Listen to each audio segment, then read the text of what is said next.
শিক্ষা প্রতিষ্ঠান মানেই ভবিষ্যৎ প্রজন্ম গড়ার মন্দির, কিন্তু ধলাই জেলার লংথরাই ভ্যালির লালছড়া টুইচক টুইশা ইংলিশ মিডিয়াম হাইস্কুলে চলছে এক ভিন্ন চিত্র। অভিযোগ, স্কুলের গ্রুপ ডি কর্মী ডিউটিতে অনুপস্থিত থেকেও পাচ্ছেন সরকারি মাইনে, নিজের মর্জিমাফিক স্কুলে আসছেন আর নিজের মতো করে ডিউটি বাদ দিচ্ছেন। নেই কোনো তদারকি, নেই কোনো জবাবদিহিতা। ফলে স্কুলের নিত্যদিনের প্রয়োজনীয় কাজ ব্যাহত হচ্ছে মারাত্মকভাবে।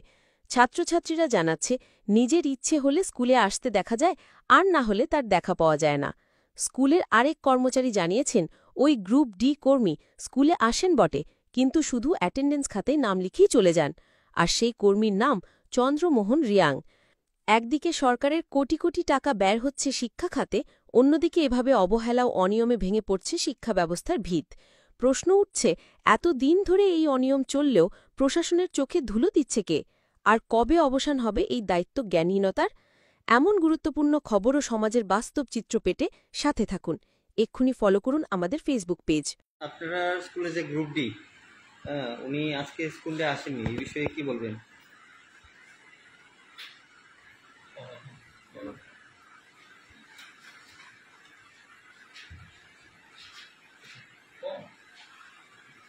তো আমরা কোনো কিছু ইনফরমেশন করছে না, তখন আমরা ইনচার্জ স্যারের কাছে করছেন, এটা আমরা বলতে পারি না।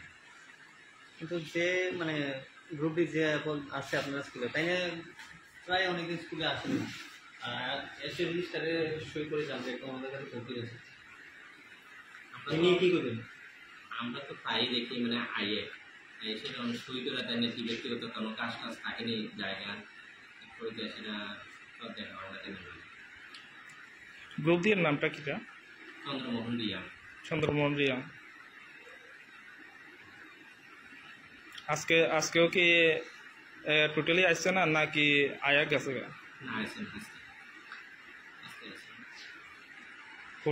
আজকে তো এক্সাম, আর এক্সামের দিনে না হওয়া মানে তো এটা অনেক বড় ঘটনা। এটা তো এই ব্যাপারটা উদ্বোধন কর্তৃপক্ষ জানে।